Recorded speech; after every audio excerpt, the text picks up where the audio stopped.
할렐루야. 오늘 저는 여러 성도님들과 함께 심판하시는 하나님 부제목으로 공평하지 않은 하나님의 길, 이런 제목으로 함께 은혜를 나누겠습니다. 이제 무더웠던 여름도 다 지나고 시원한 가을이 우리 앞에 왔습니다. 9월 달이 시작됐는데 여러 성도님들 가정에 또 교회에 주님의 은총과 축복이 함께 하시는 그러한 가을이 되시기를 축원드리고, 오늘 이 설교 말씀이 사실은 상당히 교리적이고 또 어려운, 그러면서 또 그 내용을 대충 알고 계시는 설교입니다. 그래서 여러분들이 특별히 좀 더 겸손한 마음으로 끝까지 설교를 들으시고 은혜가 여러분들의 것이 되기를 주님의 이름으로 축원드립니다. 자, 그러면 세 단락으로 말씀을 증가할 텐데, 첫째 단락은 범죄하는 그 영혼은 죽으리라. 하나님께서 이스라엘의 속담에 관한 이야기로 긴 말씀을 시작하십니다. 이스라엘 속담에 아버지가 신 포도를 먹었으므로 그 아들의 이가 시다 하는 속담이 있는데, 이게 도대체 무슨 말이냐 이거예요. 하나님의 그 영적 법칙에는 맞지 않는 그러한 속담이다. 그래서 너희가 이스라엘 가운데서 다시는 이 속담을 쓰지 못하게 되리라, 이렇게 선언하시면서 그 이유를 상세하게 말씀하고 계세요. 그 어떤 계시보다도 더 상세하고 어쩌면 반복적인 내용인데, 여러분들이 잘 귀담아 들으셔서 하나님께서 우리에게 하시고자 하시는 말씀이 무엇인지를 깨달으시기를 축원드립니다. 자, 우선 그 속담 이야기를 마치시고 4절에 보니까 모든 영혼이 다 내게 속한지라, 아버지의 영혼이 내게 속함같이 그의 아들의 영혼도 내게 속하였나니 범죄하는 그 영혼은 죽으리라. 자, 이렇게 말씀을 하고 계세요. 여러분들이 다 잘 아시는 말씀이기도 하고 또 그 깊은 의미를 다시 한번 되새겨봐야 하는 그런 말씀이기도 해요. 첫째 보니까 모든 영혼이 다 내게 속했다고 하나님은 선언하십니다. 자, 여기 옆에 사진 보시면은 앞에 아버님인 것 같고 뒤에 아들인 것 같습니다. 자, 아버지가 하나님께 속한 것처럼 그 아들도, 그 영혼이 하나님께 속했다. 따라서 하나님 앞에는 각자 다 개별적인 인격체고 아버지, 아들, 손자로 이어지는 그런 어떤 예속적인 관계가 아니라는 거죠. 따라서 각 영혼이 죽고 사는 문제, 구원받고 버림받는 그 모든 문제가 각자에게 책임이 돌아간다 하는 거예요. 그래서 범죄하는 그 영혼은 죽으리라. 이거는 죄만 지음 죽는다는 그 뜻보다는 각 영혼이 자기의 죄에 대해서 책임을 지어야 할 것이다, 이런 말씀이 되는 거죠. 여기서 범죄한다는 말씀이 화살이 빗나가는 걸 말해요. 저 목표를 향해서 쐈는데 그 관역을 벗어나서 나가면 그게 이제 죄고, 여기 구약 성경에서도 그걸 범죄하는 것이다, 이렇게 말하고 있죠. 자, 그러니까 원래 하나님께서는 우리 인간을 하나님과 교제하고 하나님의 말씀을 듣고 그 말씀 따라 순종하고 그렇게 선하게 착하게 살기를 원해서 하나님이 인간을 지으셨다는 거예요. 그런데 하나님의 본래 창조의 목적에서 벗어나서 곁길로 가고 다른 길로 가고 하나님이 아닌 거짓 신을 섬기고 이럴 때 그걸 하나님은 죄다, 범죄한다, 그렇게 말씀하고 있는 거죠. 그러시면서 3대에 걸친 예를 가지고 우리를 설득하셔요.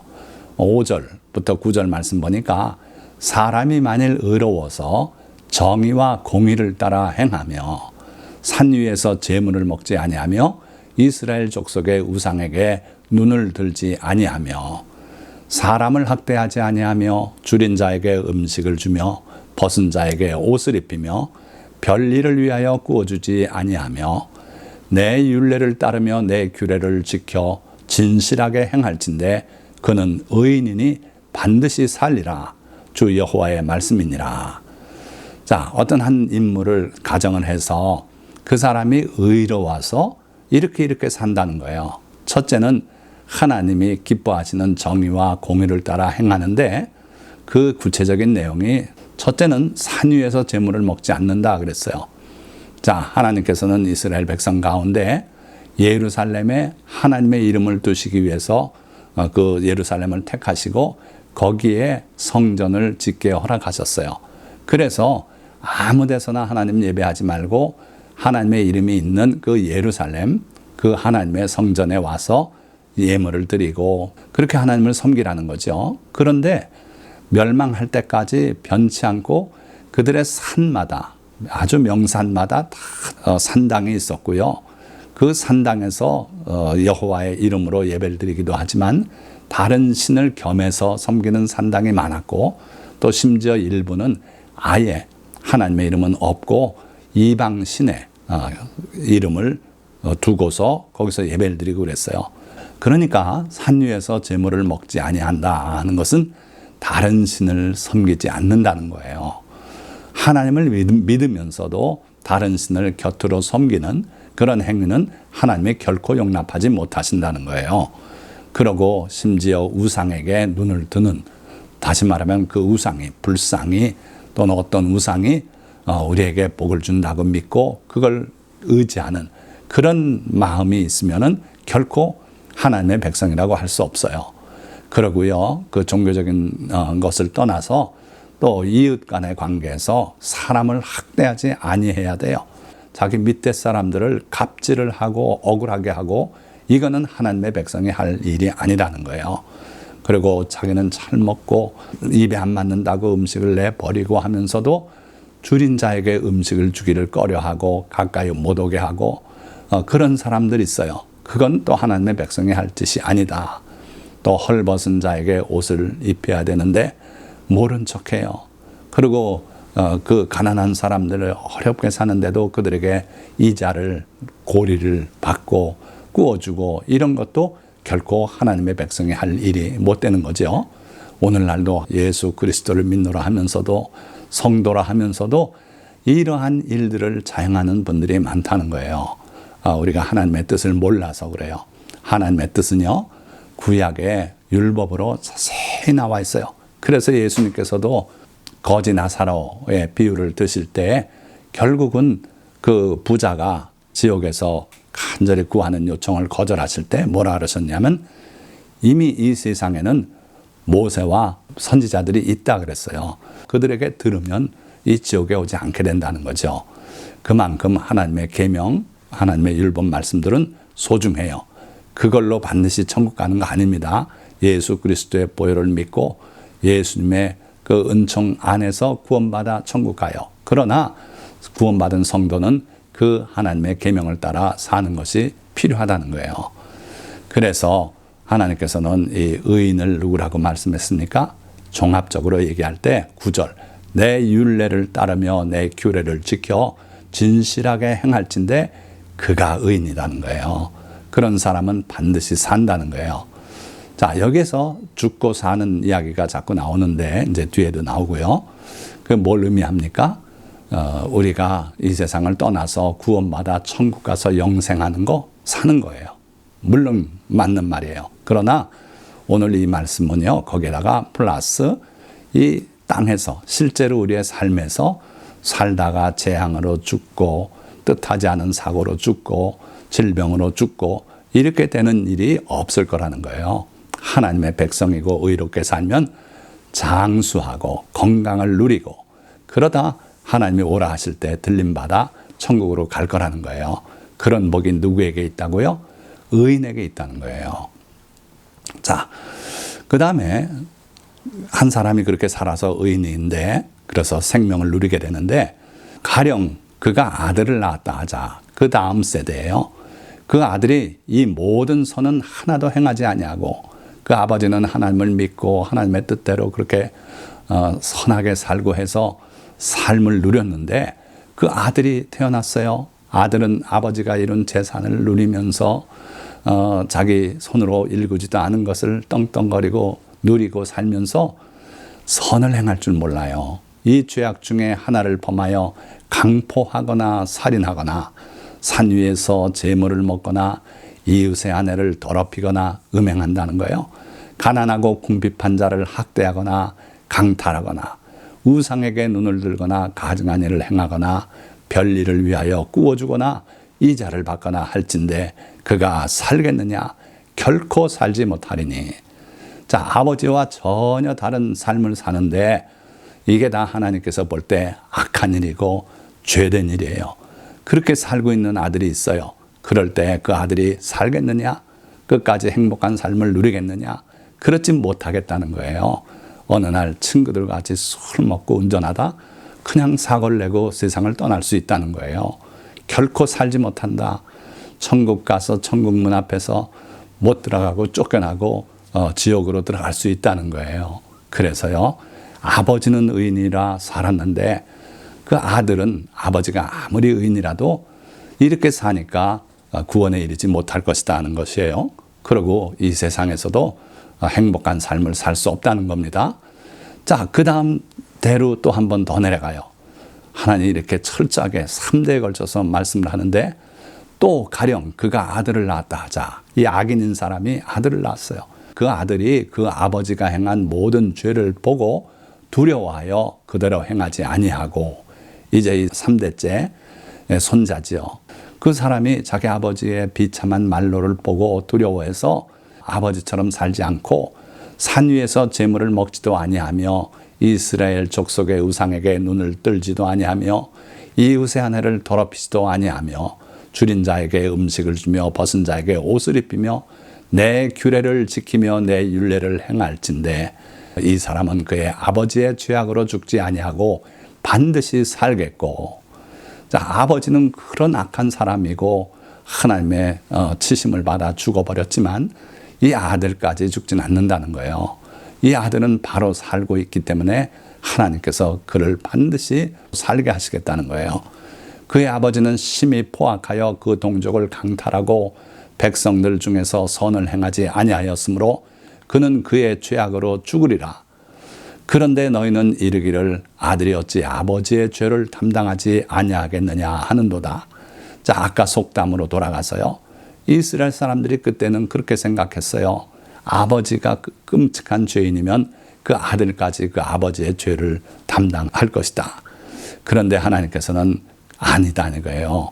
아들이 정의와 공의를 행하며 내 모든 율례를 지켜 행하였은즉 그는 반드시 살려니와 범죄하는 그 영혼은 죽을지라. 아까 앞에서 말씀한 그 말씀을 다시 한번 들려주시는 거예요. 범죄하는 그 영혼은 죽는다. 그러니까 아버지가 아무리 악한 아버지였어도 아들은 그걸 보고 두려워해서 바로 살면은 그는 죽음을 당하지 않는다. 하나님의 보호 가운데 복을 누리고 살 것이다. 자, 그러시면서 결론적으로 아들은 아버지의 죄악을 담당하지 아니할 것이요 아버지는 아들의 죄악을 담당하지 아니하리니. 거꾸로도 있어요. 아들이 얼마나 흉측해서 가서 동네 아저씨를 구타해서 죽이기도 하고 또 살인도 하고 별 짓을 다 하는 아들도 있어요. 그렇다고 해서 그 아버지가 그 아들의 죄를 대신 지어야 되냐? 그렇지 않다는 거예요.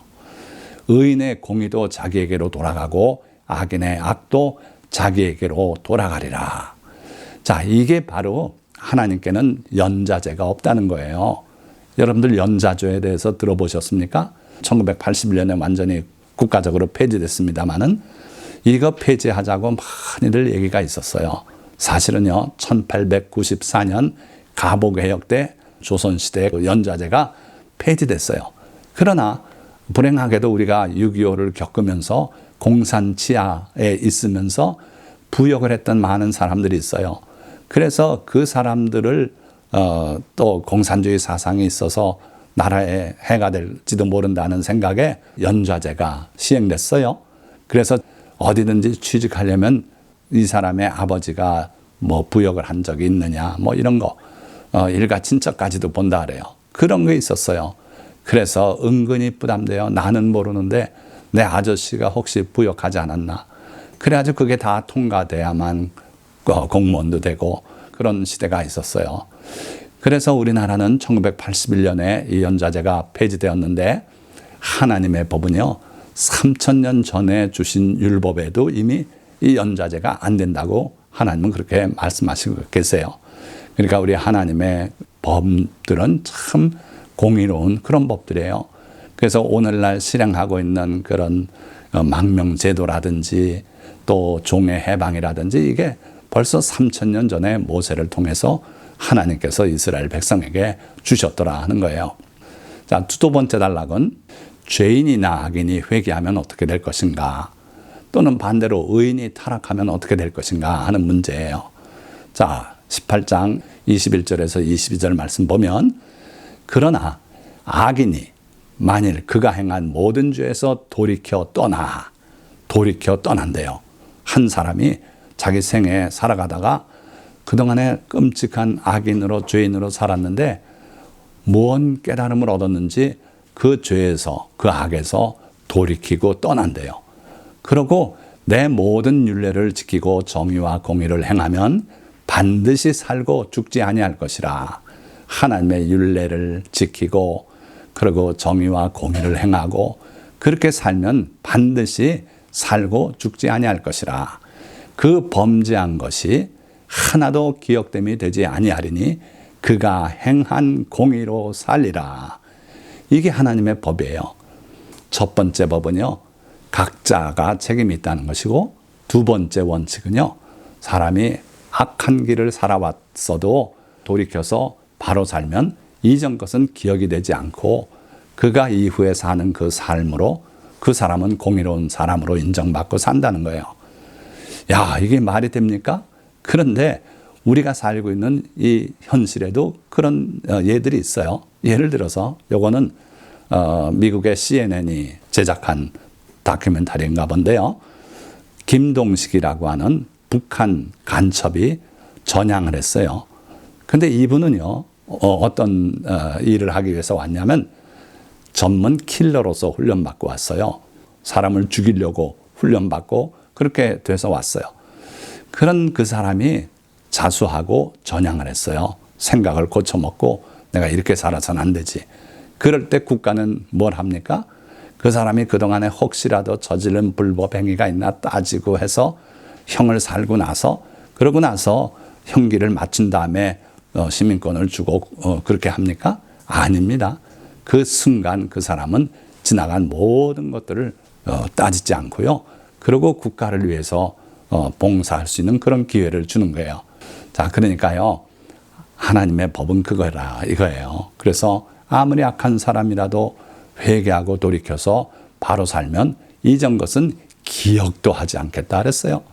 동이 서에서 먼 것처럼 그 죄가를 옮기시겠다 그랬어요. 깊은 바다에 집어던져 넣겠다 그랬어요. 그 죄의 찜을. 그게 하나님의 뜻이에요. 그러시면서 하나님의 본심을 여기서 말씀하십니다. 주 여호와의 말씀이니라. 내가 어찌 악인이 죽는 것을 조금인들 기뻐하랴. 그가 돌이켜 그 길에서 떠나 사는 것을 어찌 기뻐하지 아니하겠느냐. 우리 하나님은 그런 분이라는 거예요. 악인 한 사람이라도 그 죄 때문에 비참하게 생을 마치고 지옥으로 떨어지고 하는 건 절대로 기뻐하지 않으신대요. 그러니까 하나님께서는 결국 우리에게 돌이키고 살라고 자꾸 말씀하는 거예요. 그래서 회개하라, 회개하라, 돌아와라, 돌아오라. 그러고 외치지 않습니까? 세례 요한이 와서 외친 것도 회개하라. 예수님이 외치신 것도 회개하라. 천국이 가까이 왔느니라. 그러지 않으셨어요? 하나님은 우리에게 회개하라 그랬어요. 그게 하나님의 자비예요. 하나님은 자비로운 심판관이십니다. 회개하면 지난 날은 다 기억지 않으시겠대요. 그래서 예수님도 죄인 한 사람이 회개하면 하늘에서는 그 기쁨이 어떠한가? 회개할 것 없는 의인 99으로 말미암아 기뻐하는 것보다 더하리라. 하늘에서는 그렇게 기뻐한대요. 하나님이 계신 곳이 아닙니까? 하나님께서 기뻐하니 온 천사도 구원받은 성도들도 함께 기뻐해요. 한 사람이 회개하고 돌아올 때 하늘에서는 그런 기쁨이 있다는 거예요.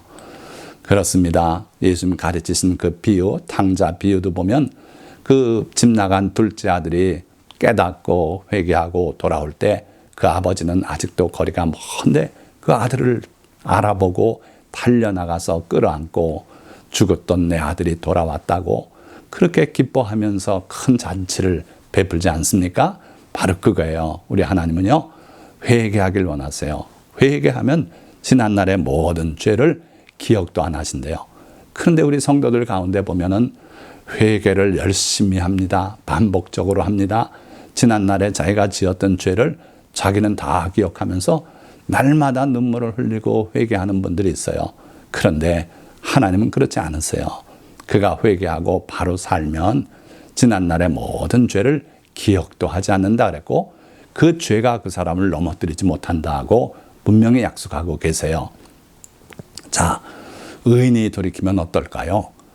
24절 말씀 보니까 만일 의인이 돌이켜 그 공의에서 떠나 범죄하고 악인이 행하는 모든 가증한 일대로 행하면 살겠느냐? 그가 행한 공의로운 일은 하나도 기억함이 되지 아니하리니 그가 그 범한 허물과 그 지은 죄로 죽으리라. 자, 이 말씀하고 연관해서 예수님이 하신 말씀 하나 우리 살펴봅니다. 마태복음 7장 23절에 그때 내가 그들에게 밝히 말하되 내가 너희를 도무지 알지 못하니 불법을 행하는 자들아 내게서 떠나가라 하리라. 무슨 말씀입니까? 그때 많은 사람들이 예수님께 말하되 주여 주여, 우리가 주님을 잘 알고 우리 골목에 주님이 오신 적도 있었고요, 우리가 주님의 이름으로 귀신을 쫓아내고 권능을 행하고 큰 일들을 행했습니다. 그럴 때 예수님께서 그들을 향해서 내가 너희를 도무지 알지 못하니 불법을 행하는 자들아 내게서 떠나가라, 그렇게 말씀하시겠대요. 아니, 예수님의 이름으로 그 많은 일을 행했던 사람들을 향해서 어떻게 예수님이 그렇게 나몰라라 할 수 있습니까? 그런데 이 말씀에 상세하게 설명이 안 붙어 있어서 그렇지 바로 에스겔서에 기록된 내용이 이걸 설명하고 있어요. 그러니까 과거에는 예수님의 이름으로 이들이 예수님의 말씀에 따라서 선하고 착한 일을 하고 권능을 행하고 그래서 복음을 전파하고 했어요.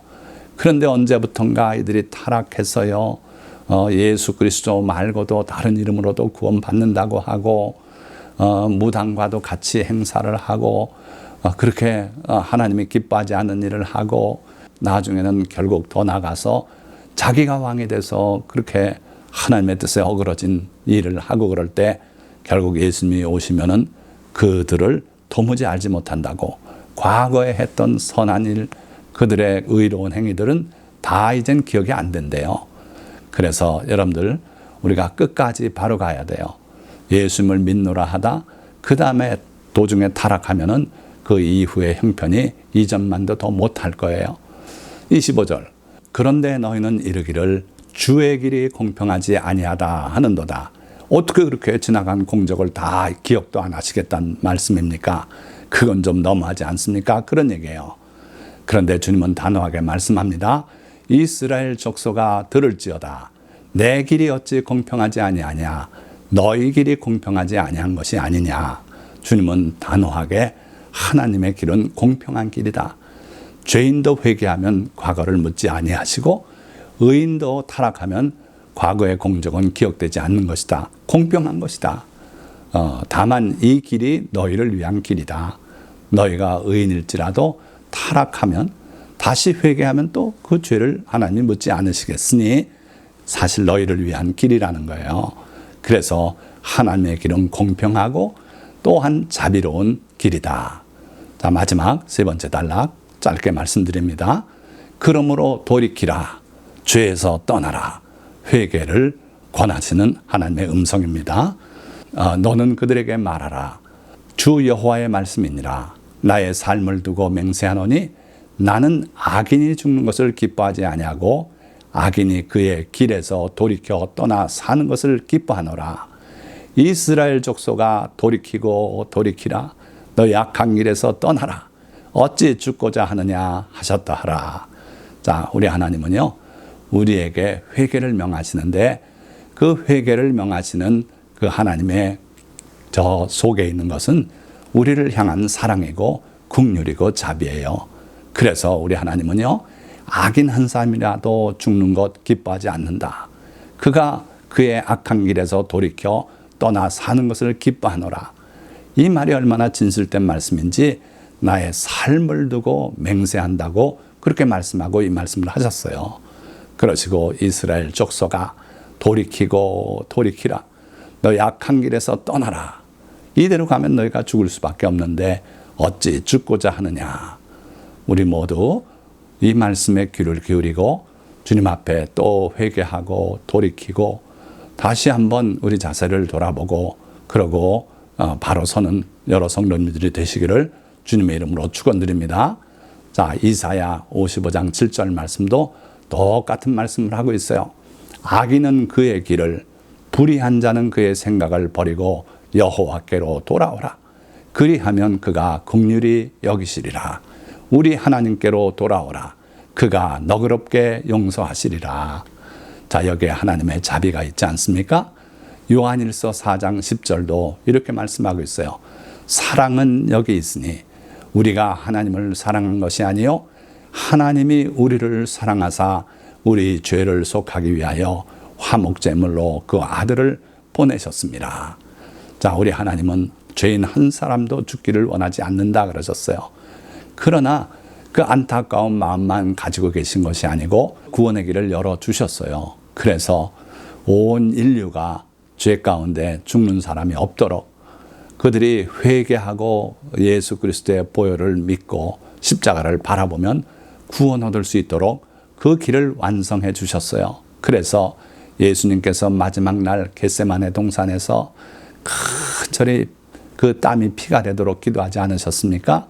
할 수만 있으면 이 잔이 내게서 지나가게 해 주옵소서. 온 인류의 죄를 다 둘러쓰고 못 박혀서 거기서 죽는 것, 주님 이 길밖에 없습니까? 이거 말고 저들을 감화시켜서 그들이 자진해서 죄에서 돌이키게 하는 방법은 없겠습니까? 이런 얘기죠. 그러나 하나님께서는 이 길밖에 없다. 그래서 나의 원대로 마옵시고 아버지의 원대로 하옵소서 할 때 하나님은 결국은 이 예수께서 십자가에 못 박혀 돌아가시는 그 길을 끝까지 밀고 나가셨어요. 그래서 구원이 완성됐고 예수님도 그 십자가에서 마지막으로 외치신 말씀이 다 이루었다. 다 이루었다. 하나님께서 태초에 작정하신 그 일이 다 이루어졌다. 이제는 예수 믿고 그 앞에 회개하고 그리고 주님의 십자가를 바라보기만 하면 지난날의 모든 죄가 덮이고 씻기고 가려져서 이제는 기억도 되지 않겠다는 거예요. 자, 여러 성도님들, 우리가 믿는 복음이 이겁니다. 그래서 우리가 지난날의 죄를 씻음받고 그리고 앞으로는 그런 죄를 짓지 않고 그리고 의롭게 사는 거예요. 의가 뭡니까? 하나님이 우리에게 가르쳐 주신 그 하나님의 길을 따라 사는 게 의예요. 그 의를 실천하며 사는 여러 성도님들이 다 되시기를 주님의 이름으로 축원드립니다. 자, 말씀을 맺겠습니다. 하나님은 사랑이시지만 또한 심판하시는 분이십니다. 그의 심판의 대전제는 모든 영혼이 하나님께 속했다는 것과 범죄하는 그 영혼은 죽으리라는 것입니다. 그러나 하나님은 한 사람의 죄인 또는 악인이라도 죽기를 기뻐하지 않으시며 그가 죄악을 떠나 살기를 바라십니다. 그래서 하나님은 그의 독생자 예수 그리스도를 보내어 십자가에서 보혈을 흘려 그 피로 대속을 이루게 하셨습니다. 그래서 죄인이 돌이켜 회개하고 의롭게 살면 그의 이전 죄는 어린 양 예수의 보혈로 씻겨 기억되지 않을 것이며 의인이 타락하여 죄 가운데 살고 끝내 돌이키지 않으면 그는 자기 죄로 죽을 것이며 그의 공의도 기억되지 않고 주님은 그를 도무지 모른다고 부인하실 것입니다. 이것이 죄와 심판과 구원에 관한 은혜롭고 공평한 하나님의 길입니다. 그러니 우리는 일어나 예수 그리스도의 보혈로 죄사함을 받고 주님의 은혜 안에서 의롭게 살아가야 합니다. 오늘 이 말씀을 들은 모든 성도님들이 다 이와 같이 예수 그리스도의 보혈을 믿고 그리고 주님의 계명에 따라 의롭게 살아가서 하나님께서 기뻐하는 의인들이 다 되시기를 주님의 이름으로 축원드립니다. 할렐루야. 기도하겠습니다.